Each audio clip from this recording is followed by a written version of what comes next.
We have some new details in a police-involved shooting in West Baltimore. Late today, police identified the man who was shot and say the officer was left no choice but to fire his weapon.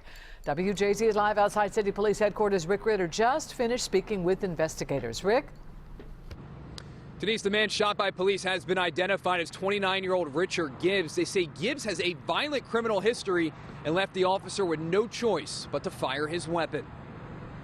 This is 29-year-old Ritter Gibbs. The man police say approached them with a gun and left one officer with no choice but to fire his weapon. Let's not make any mistakes about it. This gun wasn't in a holster. This gun wasn't underneath the seat. This gun was in the hand of a bad guy. The call comes in around 10:30 Tuesday night along Monroe Street. 13 shots fired, 1000 Monroe Western. An officer on routine patrol pulls over Gibbs in a gold BMW for having an obliterated license plate. And he was doing exactly what we asked him and the other members of the police department to do. The officer calls for backup, and the two of them approach the SUV on either side. Police say when they ask Gibbs to exit the vehicle, he gets out and produces this spray-painted loaded revolver, and a struggle ensues with the same officer who pulled him over. At that point, the officer fired one round, striking the suspect in his right shoulder.